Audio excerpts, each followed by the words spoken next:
네, 여러분 반갑습니다. 울산 현대해상 이규헌입니다. 이규헌의 교통과 보험 247화입니다. 교통과 보험 입에 좀 익어야 되는데 잘 안 돼요. 자, 이번 주에 우리가 살펴볼 내용은 이제 5월 이제 말 다 돼갑니다, 그죠? 사실은 오늘 26일 그 부처님 오신 날입니다. 자, 촬영을 미리 하죠. 자, 전동 킥보드에 대해서 한번 살펴볼까 해요. 전동 킥보드 그리고 이륜차 부분을 한번 살펴볼까 하는데, 원래 운전자 보험에서 벌금, 변호사 선임 비용은 이륜차 사고에서도 지급이 됐습니다. 형사 합의금은 안 나갔어요. 그래서 바이크 운전자 보험이 새로 만들어졌죠. 안심하고 그냥 가입하세요. 보상받을 수 있게 확실하게 이렇게 따로 딱 만들어졌어요. 그 전에 약관이 바뀌어가지고 특약이 들어간 게 뭐가 들어갔냐면, 모바일 개인형 이동장치, 퍼스널 모빌리티, 모바일에 뭐 퍼스널 모빌리티에 대한 특약이 들어가가지고 전동 킥보드 타고 가다 사람 다치게 해가지고 이렇게 내가 형사합의 해야 될 경우 형사합의에 대한 합의금 나오는 특약이 들어갔어요. 그러면 자, 승용차, 승합차, 화물차 쭉 다 운전자 보험 돼요? 형사합의금 돼요? 자, 전동 킥보드 돼요? 오토바이는 형사합의금 빠졌었어요. 그런 상황이 가다가 지금은 이제 따로 바이크 운전자 보험이 별도로 나왔기 때문에 미련 없이 고민 없이 오토바이 운전하시는 분들은 가입하시면 되죠.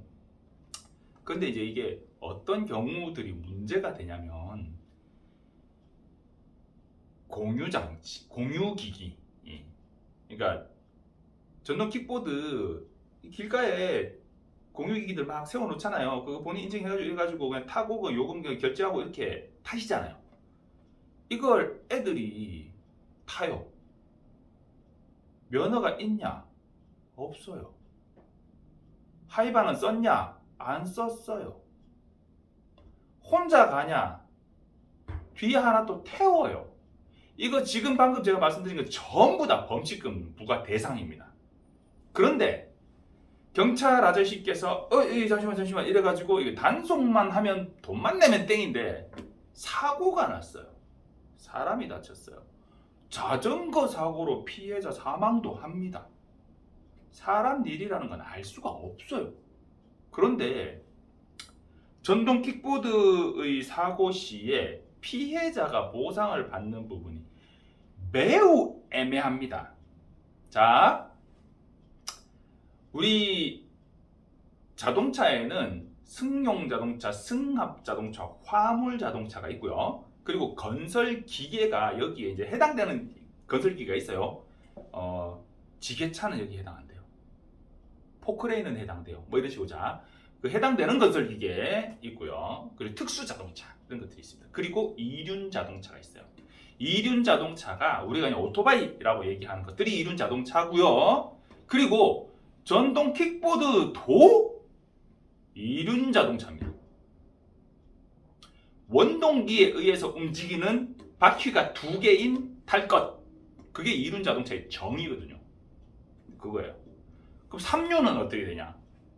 옆에 그러면 측차? 옆에 이거 그 영화 같은 거 보면 독일 게시타포 막 옆에 이렇게 하나 달아가 타고 가는 거 있잖아요. 이건 어떻게 되냐? 그것도 이륜 자동차에 포함됩니다. 자, 어쨌든 전동 킥보드는 이륜 자동차입니다. 그런데 도로교통법에서 이륜 자동차 중에서 전격 전압이 뭐 얼마 이하, 최고 시속이 25km 이하, 이런 조건을 충족하는 인증받은 기종에 대해서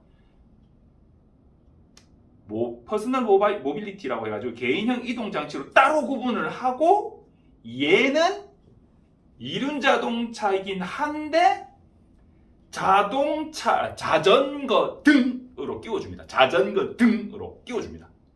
자전거는 아닌데 자전거 전용 도로로 다닐 수 있고, 그리고 인도에서 안전표지로 여기는 전동 킥보드나 자전거가 통과할 수 있는 데입니다 라고 표지를 해놓은 데는 다닐 수 있고, 그럼 그런 거 없는 데는 인도로 다니면 안 된다.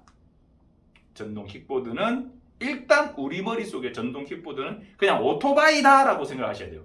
하이바 써야 되고 면허 있어야 되고 오토바이는 보통 뒤에 한 명 태우잖아요. 근데 이 전동 킥보드는 1인승이에요. 혼자 타야 돼요.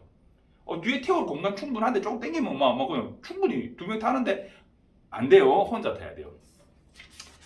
이게 법규가 언제 강화됐냐면 2021년 5월 13일 기준으로 바뀌었습니다. 그래서 그때 막 이렇게 많이 안내를 했죠. 한 2년 지났어요. 근데 뭔가 바뀐 게 있냐? 바뀐 건 없고 공유기기들이 넘쳐나다 보니 전동 킥보드라는 사고는 더 많고 그렇게 돼요. 자, 입장이 두 가지가 있겠죠. 전동 킥보드를 타고 가다가 사고 낸 사람 쪽 입장. 우리 애가 사고를 냈어요. 내가 사고를 냈어요. 전동 킥보드에 사고를 당한 사람 입장이 있겠죠. 전동 킥보드 타고 가다가 사고 낸 사람 입장은 얘기 안 할게요. 그건 쥐가 알아가 해결해야지. 쥐가 탔잖아. 면허를 당연히 가지고 타야지. 왜 면허도 없이 전동 킥보드 빌려가지고 타고 가다가 사고 내고. 요걸 좀 줄이기로 했어요. 자, 전동 킥보드를 타고 가던 사람한테 치였어요. 보통은 보행자겠죠. 사고가 났어요. 차거나 뭐 자전거거나 보행자거나 사고가 났어요. 차에 받쳤으면 오토바이에 받쳤으면 내가 자동차 보험으로 처리를 받을 수 있죠. 근데 오토바이인데 아예 생짜배기로 보험도 안 들었대. 그럼 어떻게 해야 돼요? 아무 보험사나 찾아가서 정부 보장 사업으로 내가 보장을 받을게요 라고 하면 책임보험 범위 한도 내에서는 나를 보상을 해줘요. 그 보험회사에서 어디든 상관없어요. 이왕이면 내가 자동차 보험을 가입한 보험사 혹은 우리 배우자가 자동차 보험을 가입한 보험사, 어머니가 아버지가 우리 자녀가 가입한 자동차 보험사에 얘기를 하는 게 더 편하겠죠. 왜냐?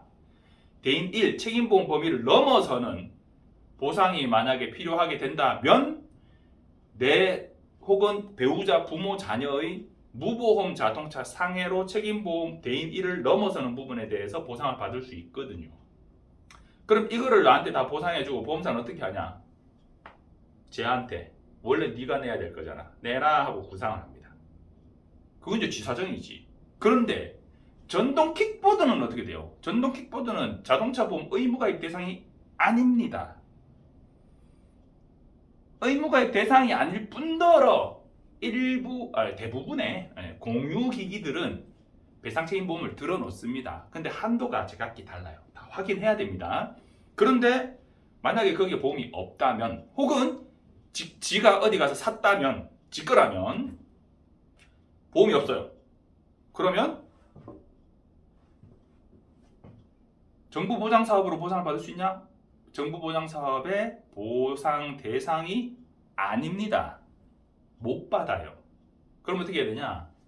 내 자동차 보험, 배우자, 부모님, 자녀의 자동차 보험에 무보험 자동차 상해로 내가 보상을 받고 네가 쟤한테 받아라 해야 되는데 그렇게 되면 한도가 어떻게 되냐?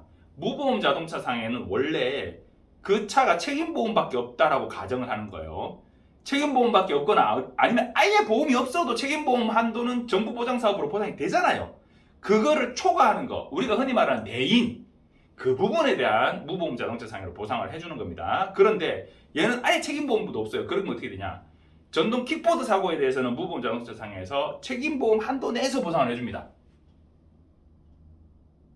내가 14급 부상이다. 60만 한도. 내가 12급 부상이다. 120만 원 한도로 보상을 해줍니다. 그하고 부족한 경우가 발생을 해요. 그럼 어떻게 해야 되냐? 무보험 자동차 상해를 쓰고 남는 건 야 네가 줘 해야 되는데 둘이서 치고받고 싸우든가 소송을 하든가 난리를 쳐야 돼요. 복잡하잖아요. 뭐 어떻게 해야 되냐? 자, 이것만 기억하시면 돼요. 일단은 국민건강보험으로 치료를 받으세요. 받으시고 국민건강보험으로 보상을 받고 국민건강보험에서 의료보험에서 합의금 어쩌고 저쩌고 이런 거 안 주잖아요. 그 부분은 내 무보험 자동차 상해로 청구를 하시면 됩니다. 그러면 돼요. 그러면 국민건강보험에서 우리 보험회사에서 쟤한테 구상을 하든가 말든가 그건 제 사정이고 나는 보상을 받을 수 있죠. 먼저 무보험 자동차 상해부터 써버리면 그거 한도로 끝이에요. 그러니까 국민건강보험으로 먼저 우리 옛날 사람 같으면 의료보험으로 먼저 치료를 하셔야 돼요. 그래야 손해를 줄일 수 있어요. 뭐 작은 사고 그냥 뭐 좀 끊기고 뭐 조금 뭐 삐끗해가지고 뭐 한 2, 3일 그냥 막 물리치료하고 침 맞고 이 정도 같으면 모르겠는데 그렇지 않으면 보상을 내가 충분히 못 받게 될 가능성이 있어요. 무조건 무보험적 상해부터 접수를 하면 안 된다. 그 말씀을 드리고 싶었고요. 아는 사람은 다 아는데 모르시는 분들이 99%가 아는 사람 1%더라고요. 그리고 전동 킥보드를 내가 타고 가다가 사고가 났어요. 그래서 내가 운전자 보험 혜택을 받아야 되는 경우가 발생할 수 있어요. 내가 운전자 보험 들어있어요. 차도 있고 전동 킥보드도 있고 아니면 혹은 공유 킥보드를 탔든 뭐 내가 전동 킥보드를 타고 가다가 사고가 났을 때 그때 벌금, 변호사 선임 비용은 보상이 됩니다. 전동 킥보드 개인형 이동 장치로 인한 형사 합의금에 대한 특약을 내가 넣어놨다면 됩니다. 안 넣었다면 옛날 거라면 안 됩니다. 자동차 부상 위로금은 됩니다. 자동차 부상 위로금 됩니다. 되고요. 두 번째 넘어가기 전에 도로교통법상 개인형 이동 장치에 적용되는 법규들이 많이 있어요. 그거를 제가 잠깐만 설명해 드릴게요. 일단은 자전거 도로가 있다면 자전거 도로가 없다면 도로의 가장자리로 다니셔야 돼요. 오토바이라고 보면 돼요. 그냥 오토바이인데 자전거 전용 도로를 들어갈 수 있는 오토바이다. 이렇게 생각하시면 돼요. 자, 운전면허 있어야 됩니다. 운전면허 없이 무면허 운전을 하다가 경찰한테 잡혔다. 그러면 10만 원의 범칙금이 부과됩니다. 그리고 어린이는 운전하면 안 돼요. 도로교통법상 어린이는 만 13세 미만의 이제 사람이 어린이입니다. 그러면 만 13세 생일 되기 하루 전에 얘가 전동 킥보드를 타고 가다가 경찰한테 잡혔어요. 그럼 어떻게 돼요? 어린이한테 범칙금 부과 못 하잖아요. 부모한테 부과합니다. 보호자한테 과태료 범칙금이 아니고 이거는 과태료 10만 원 부과하고요. 그리고 동승자를 뒤에 태우면 안 되죠. 태우면 그 태운 사람, 운전하는 사람한테 범칙금 4만 원 부과하고요. 안전모 하이바 써야 되죠. 근데 하이바를 안 썼어요. 그럼 2만 원이요. 뒤에 사람도 안 썼어요. 운전자는 범칙금이에요. 범칙금이고 뒤에 사람 안 썼어요. 뒤에 사람은 과태료 2만 원. 둘 다 2만 원씩 내야 돼요. 그리고 그러니까 내가 하이바도 안 쓰고 뒤에 사람도 하이바도 안 쓰고 내가 뒤에 사람 한 명 태우고 갔으면 나는 4만 원, 2만 원, 6만 원 내야 되고 뒤 사람은 2만 원 내야 돼요. 자, 그리고 등화 장치도 원래 이게 야간에 이게 켜고 다녀야 되는데 그거는 뭐 그거 가지고 단속 글쎄요 모르겠어요. 자, 그리고 음주운전 하게 되면 음주운전에 대한 벌금도 10만 원, 범칙금 10만 원 있어요. 자동차하고는 완전히 다르죠. 다른데 이 자전거 등으로 분류되기 때문에 그래요. 신호위반 정상침보 이런 거 하면 안 되죠. 그 원래 이제 하면 이제 범칙금 3만 원 이렇게 있고요. 자, 두 번째. 이런 상담을 제가 받았어요. 오토바이 사고인데 저한테 상담하시는 분이 정확하게 어디서 나는 어떻게 진행하고 그쪽은 어떻게 진행하다가 어떻게 사고가 발생했는지 정확하게 잘 몰라. 근데 우리 상대방이 그 오토바이 내 차하고 안 부딪혔다. 지 혼자 넘어졌다. 그래서 나는 이거 보험처리 못 해주겠다라고 주장을 한대요. 자, 들어보니 어때요? 오토바이하고 차하고 뭐 직진 중이든 뭐 신호 없는 교차로든 뭐 어떻게 돼가지고 오토바이가 차를 발견하고 제동을 했는데 미끄러지면서 넘어지면서 오토바이 파손되고 사람도 다친 그런 사고인 것 같아요. 부딪히면서 넘어졌는지 부딪히지 않고 넘어졌는지 이 차량 운전자의 주장을 봤을 때 부딪히지 않고 넘어졌을 가능성이 높은 것 같아요. 그죠? 우리 쪽은 근데 뭐라고 했냐? 아니다 부딪혔다! 라고 주장을 했대요. 그런데 2주일이 지났어요. 우리가 저 사람이 부딪히지도 않았다! 라고 주장하면서 대인 접수를 안 해주니까 우리가 경찰서를 갔어요. 신고를 하겠다! 갔더니 이 사람이 그럼 나도 병원 갈란다! 이제 이런 거예요. 처음에는 오토바이 부딪히지도 않았다라고 주장했던 사람이 우리가 경찰에 신고하니까 그래? 그럼 나도 병원 갈래. 이렇게 한 거예요. 2주 지나서. 이 말이 돼요? 말이 안 되죠. 승용차 운전자가 양아치 짓을 한 건데 그런 양아치들이 뭐 흔하냐? 흔합니다. 그래서 초기에 어떻게 주장하고 어떻게 대응하느냐가 매우 중요해요. 근데 그걸 물어보신 분이 누구냐? 자기가 관리하는 고객의 아는 사람이에요. 그 사람이 물었는데 담당자한테 물어서 그 사람이 또 저한테 물은 거예요. 자, 그 사람 보험 어디 넣었을까요? 다이렉트에 넣었다고. 상담해 줄 사람이 없는 거예요. 그래서 열심히 싸우다가 뭐 도저히 안 되니까 경찰서 달려간 거예요. 만약에 제 고객이 그렇게 오토바이 사고가 났으면 제가 아니다 부딪혔다라고 주장하라고 얘기했을까요? 고객님 고민하지 마시고 그냥 경찰서 가서 접수하세요 라고 얘기했겠죠. 그래 안 부딪힌 거 맞아요.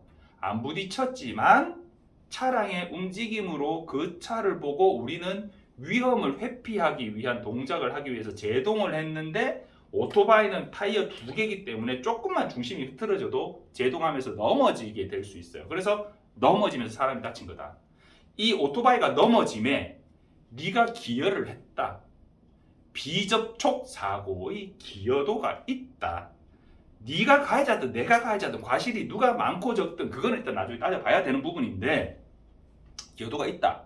그런데 예를 들어서 그 차를 세워놓고 사람을 기다리고 있었어요. 근데 우리가 가다가 잘 가다가 그 옆에 그 서 있는 차를 보고 지가 혼자 깜짝 놀라가 지가 혼자 넘어졌다. 이 정도 되면 과실 없다고 할 수도 있어요. 그거 아니라면 그 차에 과실 일부 나오거든요. 그럼 우리가 저 사람이 접수를 안 해준다고 해서 우리가 아둥바둥 할 필요가 있냐? 없어요. 경찰서 가서 접수해버리면 됩니다. 그러면 지가 접수를 안 해줄 수 있냐? 안 해줄 수 없어요. 안 해주면 끝까지 안 해주면 정식 접수해가지고 교통사고 조사원 발급받아가지고 그쪽 보험사에 직접 청구권을 행사하면 됩니다. 그러면 그 운전자의 해주지마 하는 의사와 상관없이 보험사는 해줘야 됩니다. 우리는 받을 수 있어요. 무조건 받을 수 있어요. 그런데 안 부딪혔다 하니까 아니다 부딪혔다 이렇게 주장을 한 거예요. 처음부터 주장이 잘못됐죠. 코치해줄 사람이 없었죠. 가리늦가 2주 지나가지고 상황이 이렇게 돼서 이걸 바로잡으려고 하니 안 되죠. 그 사람이 안 부딪혔다고 주장한 건 아무 의미가 없어요. 경찰서에 가서 딱 앉아가지고 조사관님 앞에서 조서를 작성하는데 부딪혔습니까? 안 부딪혔습니까? 아이고 부딪혔습니다 라고 얘기하는 그게 공식적인 진술이지 말로 한 건 의미 없어요. 녹취라도 해놓든지 그거 없었으면 의미 없습니다. 그러니까 어떤 사고든 초기 대응이 중요한 그런 사고들이 존재한다. 대부분의 사고는 근데 그런 양아치를 만날 일이 없어요. 대부분의 사고는 아이고마 나도 잘못했고 니도 잘못했고 아니면 나는 잘못 없는데 니가 다 잘못했고 아니면 니는 잘못 없는데 내가 다 잘못했고 서로 그냥 인정이 되는. 근데 뭐 예를 들어 서로 과실이 있는데 니가 조금 더 많냐 내가 조금 더 많냐 뭐 내가 좀 적냐 이거 갖고 싸울 수는 있는 뭐 이런 사고지 전혀 엉뚱소리 하는 양아치를 만날 일은 그렇게 흔치 않은데 가끔 그런 사고가 있어요. 그럴 때 어떻게 해야 되냐? 계약 담당자하고 잘 상의해서 어떻게 이걸 풀어나가면 가장 내가 손해를 덜 보고 잘 마무리할 수 있을까를 고민해야 되죠. 내가 예를 들면 내가 100이라는 어떤 손해를 입어야 되는데 이거를 빵으로 만들 수는 없어요. 내가 예를 들어서 100이라는 어떤 이익을 이 상황에서 받으면 되는데 이걸 200으로 만들어줄 수는 없다고 담당자. 그건 사기지. 원래 100만 받으면 되는데 내가 110을 받을 수 있게 해줄게요. 이거는 사기지. 100인데 80이나 70을 받는 상황은 막아줄 수 있는 그게 담당자의 역할이거든요. 그게 별거 아니다라고 생각하고 무조건 싼 거 찾아가시는 분들이 다이렉트로 가입을 하죠. 그리고 사고 나서 건너 저한테 전화가 옵니다.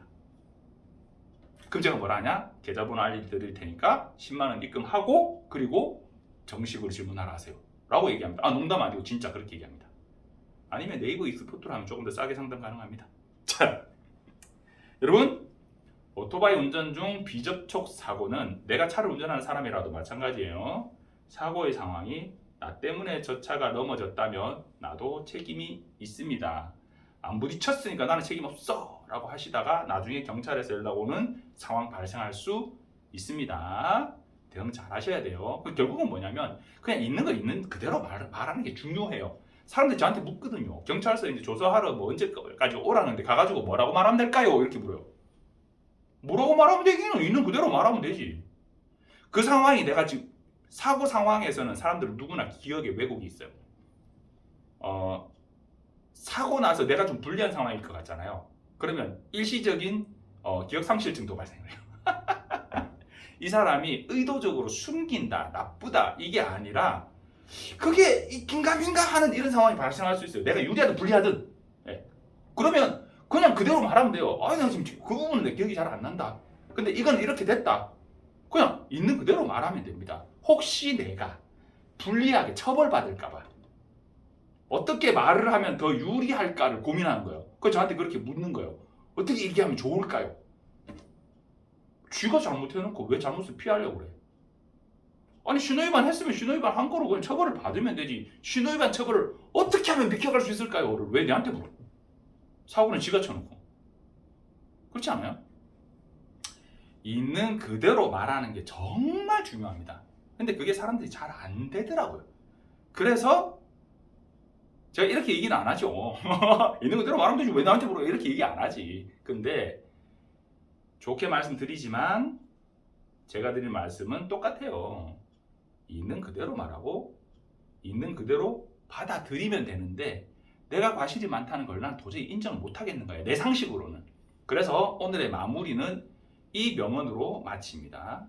교통사고는 상식을 덮고 법전을 펴야 됩니다. 이 양반은 상식적으로 생각해봐라. 그거 아니라고요. 법에는 뭐라 돼 있냐? 이전에 동일한 유형의 사고에서 법원의 판단은 어떠했냐? 를 근거로 만들어진 게 과실도표. 그래서 보험회사에서 맨날 과실도표 몇 도에 의하면 어쩌고 저쩌고 맨날 그 얘기만 하는 거예요. 그게 자기들한테는 바이블이거든. 성경이에요, 그게. 예. 나 절에 다니는데 그게 법구경이에요. 자, 어쨌든 그거만 보면 안 되지만 기준은 분명히 있다. 그 기준을 내가 그냥 인정 못하고 난리치는 건 아닌가? 고민해 볼 필요도 있다. 자, 상식을 덮고 법전을 펴야 됩니다. 이규원의 교통과 보험 247화였습니다. 감사합니다.